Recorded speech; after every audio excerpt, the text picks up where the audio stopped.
इमं विवस्वते योगं प्रोक्तवानहमव्ययम् विवस्वान्मनवे प्राह मनुरिक्ष्वाकु मे ब्रवीत। प्रिय दर्शकों नमस्कार। एक बार फिर से उपस्थित हूं आप सबके सामने बुधवार के कार्यक्रम में गंधर्व विवाह से संबंधित एक अद्भुत और अनोखा विषय लेकर के। ये विषय अलग नहीं है और न ही अनोखा है, पर फिर भी आपको ये समझ लेना होगा कि कैसे ये स्थितियां बनती हैं। आइए कार्यक्रम के आरंभ में बोले गए श्लोक का अर्थ भी बताऊंगा। बने रहिएगा कार्यक्रम के अंतिम हिस्से तक, जिसमें प्रेम के बारे में और गंधर्व विवाह के बारे में हमारी जितनी भी अवधारणाएं हैं वो प्रायः इस कार्यक्रम में शामिल होने वाली हैं। आइए शुरू करते हैं आज का कार्यक्रम।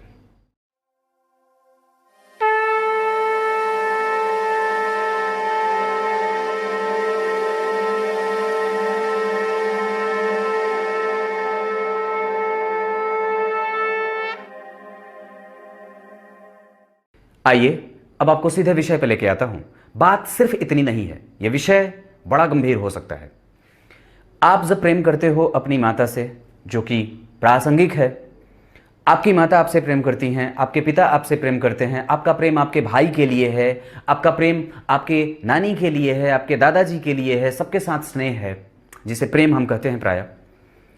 उसमें हम न तो प्रमाण ढूंढने जाते हैं और न हमसे प्रमाण मांगा जाता है। पर कई बार जब वही बात विपरीत के प्रति की होती है, विपरीत लिंग के प्रति होती है, या उसके प्रति जब हम प्रेम में होते हैं, वैसे मुझे प्रेम का अनुभव बहुत नहीं है और ना मैं इस चक्कर में कभी पड़ा हूं, पर फिर भी मुझे जहां तक ये बात लगती है कि निस्संदेह ये बात समझने में आती है कि ये बड़ा दुखदाई होता है, ये कष्ट देता है और ये वेदना से भरा हुई होता है। ये वो घाव है जो दरअसल व्यक्ति को तृण तृण करके मारता है। प्रेम जब आप किसी से भी करते हो, दरअसल उसके लिए आपको किसी प्रमाण की आवश्यकता नहीं होती है। न तो सामने वाला आपसे मांगता है और ना आप उससे मांगते हो। बस ये अनुभव और एहसास के ऊपर इसके पाए बने होते हैं। इसी पाए पे ये प्रेम चलता है और इसके पैमाने सबके लिए अलग अलग भी हो सकते हैं। कोई प्रेम को किसी और दृष्टि से देखता है, कोई प्रेम को किसी और दृष्टिकोण से देख सकता है। पर बात जब प्रेम को विवाह में बदलने की होती है तो हम कई बार उसमें कई प्रकार के आक्षेप, आरोप प्रत्यारोप, कई प्रकार के सामाजिक बंदिशों पे हमारा ध्यान जाता है। प्रेम का मतलब शुद्धतम रूप से जहां तक मुझे लगता है और जो है, वस्तुतः हम जिस समय पे जी रहे हैं यहां पे कई सारी चीजें बदल गई हैं, पर वास्तव में अगर आप 1000 वर्ष पूर्व जाकर के देखें, पहले पीछे जाकर के देखें, तो प्रेम किसी भी चीज को ताकने नहीं देता है। प्रेम जब देखता है तो सभी के नेत्र बंद होते हैं। जब हम उसको प्रकट करते हैं तो हमारे नेत्र बंद होते हैं। प्रेम को परिभाषित करने का वास्तव में कोई न तो साधन है और ना कोई संसाधन। यह सिर्फ और सिर्फ दुखदाई भी होता है और कष्टदायक भी होता है, पर जब इसकी परिणति हमें मिलने में हो जाती है, हमारे मिलने में हो जाती है, तब ये वास्तव में मोक्षदायक भी बन जाता है। आज के समय में प्रेम को अलग तरीके से देखा जाता है और इस पे कामुकता को ज्यादा हावी होते देखा जाता है। आजकल इसकी स्थिति अलग है, जिसे प्रायः अगर हम प्रेम ना कहें तो ही ज्यादा अच्छी बात होगी, क्योंकि वास्तव में जिसने प्रेम किया है उसके प्रेम को ना तो भुलाया जा सकता है और ना ही उसके प्रेम को कोई भी मिलने से रोक सकता है। आपने अपने माता से कभी भी प्रेम करने का प्रमाण नहीं मांगा। आपने कभी भी अपने पिता से, वो जो कि आपसे प्रेम करते हैं, कभी प्रेम का प्रमाण नहीं मांगा। अपने नानी से, अपने दादाजी से, अपने बुआ से, अपने सगे संबंधियों से जो आपको प्रेम करते हैं, क्या कभी आपने उसका प्रमाण मांगा है? नहीं ना। तो फिर जब बात यही विपरीत के प्रति आती है तो हम आज के समय में उससे प्रेम को प्रमाणित करने का अवसर देने लगते हैं। प्रमाणित करो कि क्या तुम मुझे और क्या तुम मेरे लिए ये छोड़ सकते हो, क्या तुम मेरे लिए ये छोड़ सकते हो, मुझे ऐसे रहना होगा, क्या तुम उसके हिसाब से जियोगे? जबकि प्रेम तो ये तो मांगता ही नहीं है, वो तो सिर्फ वक्त बिताने की चाह रखता है, वो तो सिर्फ देखने की चाह रखता है। बस यही बात है। इसको बड़े गंभीरता से समझने की आवश्यकता है। पर जब विवाह की बात हो तो प्रेम कैसे विवाह में बदलता है, वो अगर उसकी स्थिति हम कुंडली में समझते हैं एक बात यहां पे बताता हूं बड़े अजीब तरीके से, इतना दुखदाई है ये, बहुत ज्यादा, मतलब आप उसको बता नहीं सकते, और उसको बताने का ही एक मात्र जरिया हम उसे ये बताते हैं, या उसे ये बताते हैं कि मैं तुमसे प्रेम इस कदर करता हूं कि मैं तुमसे शारीरिक संबंध भी बना सकता हूं। यह सबसे अंतिम परिणति होती है प्रेम को परिभाषित करने की और प्रेम को दिखाने की, अन्यथा उससे ज्यादा कुछ भी नहीं है, अन्यथा उससे ज्यादा कुछ भी नहीं होता है। यह सबसे अंतिम बात, पर आज की परिवेश में यह बात पहले ही हो जाती है। व्यक्ति प्रेम करता है बाद में, पर शरीर की इच्छा पहले मांग बैठता है। विचार करिएगा इस पे, और यह बड़ी ऊंची बात है, और मुझे यह अच्छे से पता है कि यह सामान्य लोग नहीं सोच सकते। यह ऊपर की बात है, पक्की बात है। इधर आइए, जन्म कुंडली के पंचम भाव पे, अब यहां पे आना है आपको, बीती बातों को भूल जाइए। जन्म कुंडली के पंचम भाव पे अगर गुरु की दृष्टि हो, या फिर जन्म कुंडली के पंचम भाव के अधिपति पे राहु की दृष्टि हो, पंचम भाव के अधिपति पे राहु की दृष्टि हो, आपकी कुंडली में जो यहां पे ग्रह बना हो, जिसकी राशि 1 बना हो तो मंगल, 2 बने हो तो शुक्र, 3 और 6 बने हो तो बुध होंगे, 1 और 8 बने हो तो मंगल होंगे, 2 और 7 बने होंगे तो शुक्र होंगे, 4 बना होगा तो उसका अधिपति चंद्रमा, 5 बनेंगे तो भगवान सूर्य। 6 की बात करी, 7 की बात करी, 8 की बात करी, 9 और 12 अगर बने हों तो देवगुरु बृहस्पति स्वयं इस घर को संभालेंगे, और 10 और 11 में साक्षात मंदग्रह शनि उसे अपने प्रकोप में ले लेते हैं। पर बात यह है कि अगर पंचम भाव के अधिपति पे या पंचम भाव में राहु बैठे हों, या पंचम भाव के अधिपति पे राहु की दृष्टि हो, या पंचम भाव के अधिपति के साथ स्वयं राहु विराजमान हो, तो व्यक्ति की कुंडली में प्रेम विवाह का पहला योग घटित हो जाता है। मतलब आपकी कुंडली में यह स्थिति बन रही है कि आप प्रेम विवाह की तरफ जा सकते हो। यह पहली बात थी। दूसरी बात क्या हो सकती है प्रेम विवाह के लिए? जन्म कुंडली में सप्तम के कारक ग्रह शुक्र होते हैं, और सप्तम भाव दांपत्य का विवाह का होता है। अगर इस भाव के अधिपति पे, जैसे मैंने सप्तम भाव में 7 नंबर की राशि लिखी है, यहां के अधिपति शुक्र जन्म कुंडली में अपने भाव से पंचमस्त जाकर के मित्र की राशि में बैठे और राहु से दृष्ट हैं। राहु जहां बैठते हैं वहां से 5वें घर को, राहु जहां बैठते हैं वहां से 7वें घर को, राहु जहां बैठते हैं वहां से 9वें घर को देखते हैं। तो राहु की दृष्टि सप्तम भाव के अधिपति तुला राशि के अधिपति शुक्र होते हैं, जो यहां बैठे हैं। राहु बैठेंगे तो 7वीं दृष्टि से शुक्र को देखेंगे। अगर जन्म कुंडली में, ध्यान से समझिएगा, इधर देखिए, जन्म कुंडली के सप्तम भाव के अधिपति पे या सप्तम भाव के ऊपर राहु और केतु का प्रभाव रहा तो व्यक्ति प्रेम विवाह में, तीव्र प्रेम विवाह के ज्वर में पड़ जाता है, जो जल्दी उतरती नहीं है, जीवन भर नहीं उतरती। और इसको अनुभव करना है तो मुझे लगता है कि आप मरण सैया पे लेटे रहोगे, फिर भी आपको उसकी याद सता जाएगी, और फिर भी आपको मृत्यु का डर खत्म होता है और व्यक्ति को अपने प्रेमी की याद आ जाती है। पर एक सच्ची बात है, जो कि यह बात भी आपको समझ लेनी चाहिए कि प्रेम का वास्तविक अर्थ सिर्फ मिलना ही नहीं होता है, उसको जीवन पर्यंत याद करना भी होता है। ये पक्की बात है। तो यहां पे शुक्र की स्थिति सप्तमेश बने, उस पे राहु की दृष्टि, और सप्तम भाव पे केतु की 9वीं दृष्टि भी पड़ रही है।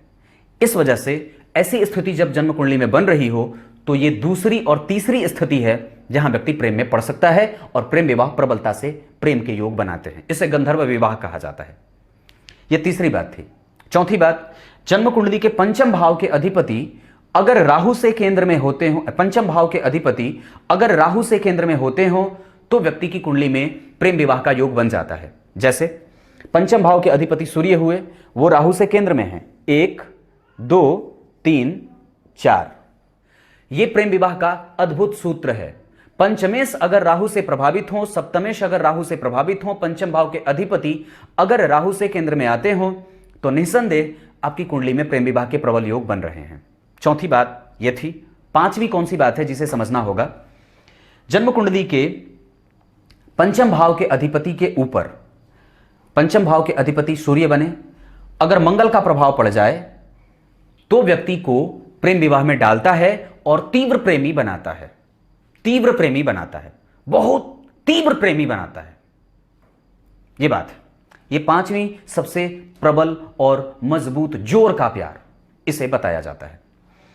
जन्म कुंडली के ये पांचवें के बाद अगर मैं छठे पे आऊं, तो अगर जन्म कुंडली के सप्तम भाव के अधिपति, याद करिए जन्म कुंडली के सप्तम भाव के अधिपति अगर यहां बैठे हो तो इसे जहां कमजोरी देते हैं और कई बार उसे विपरीत मोड़ देते हैं, पर अगर जन्म कुंडली के सप्तम भाव के अधिपति तीसरे भाव में बैठे हों, जन्म कुंडली के सप्तम भाव के अधिपति छठे भाव में बैठे हों, जन्म कुंडली के तीसरे सातवें भाव के अधिपति एकादशवें भाव में बैठे हों, जन्म कुंडली के सातवें भाव के अधिपति 12वें भाव में बैठे हों, तो ये प्रबल प्रेम करता और प्रेम का रोगी बनाता है, जो रोग कभी उतरता नहीं है।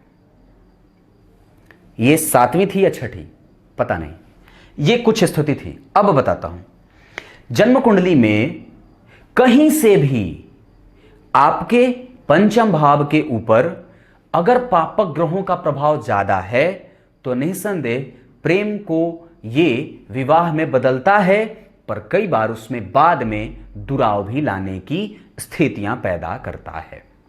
और प्रेम में तो दुराव होता नहीं है, क्योंकि जब प्रेम है तो उसमें बेलगाव कैसा है, वो तो बदल ही जाएगा। अपने मोक्ष के रास्ते पर वो तो साथ में चलना ही होता है और वो टूटता भी नहीं है, और उसमें किसी भी प्रकार के कोई शर्त विशेष भी नहीं होते हैं। ये तो हो जाता है जैसा राधा और कृष्ण को हुआ था, जैसा स्वयं जीव को परमात्मा से होता है, जैसे सन्यासी को अपने भगवान से होता है, जैसा एक माता को अपने पुत्र से होता है। बस इतनी सी बात थी। ये कुछ ऐसे सूत्र हैं, अगर जन्म कुंडली के सप्तमेश 12 में बैठे हो तो दाम्पत्य का व्यय नहीं होता है। अगर उस पे राहु केतु का असर हो तो ये प्रेम विवाह का योग है, जिसे सप्तमेश को 12वें में आप लोग बोल देते हैं ना, सप्तमेश बाहर में गया 12वें गया तो वो विवाह को तोड़ता है ना, ऐसा नहीं है। उसके लिए आप लोगों की सबसे बड़ी कमजोरी ये मैं समझता हूं कि आप लोग सिर्फ भावफल करना जानते हो, सप्तमेश 12 में गए तो विवाह बर्बाद, ऐसा नहीं है।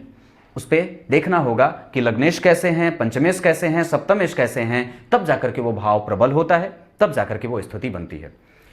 पर प्रेम को लेकर के अपने परिभाषा को बदलने की आवश्यकता महसूस हो रही है, जो कि हमें इस समय पे जरूर ही इस पे बात कर लेनी चाहिए।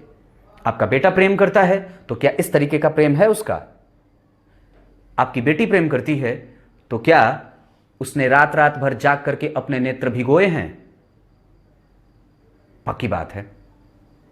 अगर ऐसा है तो उसमें जो नेत्र भिगोए हैं उसने, तो उसमें कितनी स्थिति त्याग की थी और कितनी स्थिति बलिदान की थी, यह भी बड़ी जरूरी है। यह कार्यक्रम था जिसे कि समझना आवश्यक है। मुझे पूरा भरोसा है आप लोग इसे समझ गए होंगे।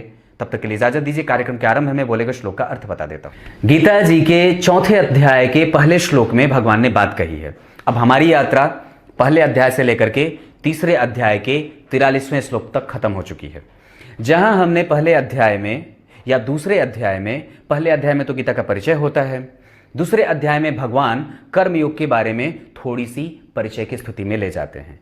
तीसरे अध्याय के अंतिम श्लोक तक उन्होंने कर्मयोग के बारे में अर्जुन को बताने का संपूर्ण प्रयास किया है, जिसको आगे हम और भी गीता के अध्यायों में समझेंगे।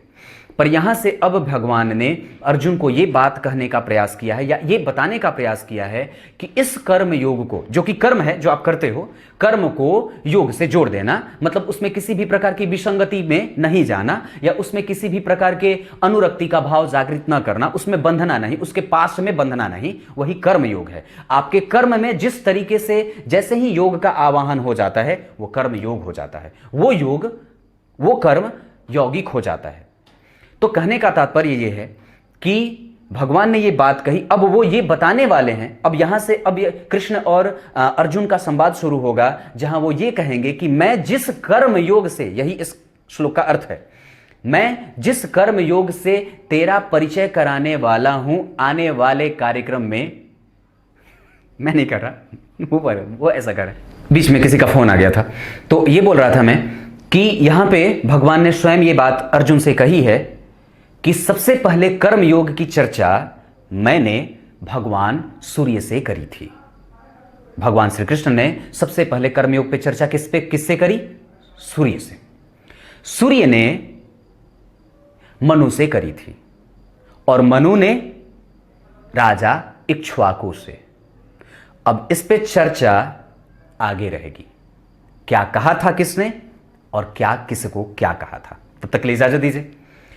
कल एक बार फिर से उपस्थित होंगे आप सबके सामने। प्रेम को समझने की आवश्यकता है हमारे युवा पीढ़ी को, और निस्संदेह ये काम नहीं होता, ये प्रेम होता है जो बिल्कुल विशुद्ध और विवेचना से परे है, जिसको किसी भी न तो सीमा में बांधा जा सकता है और न ही कोई सीमा इसे रोक सकती है। तब तक के लिए इजाजत दीजिए।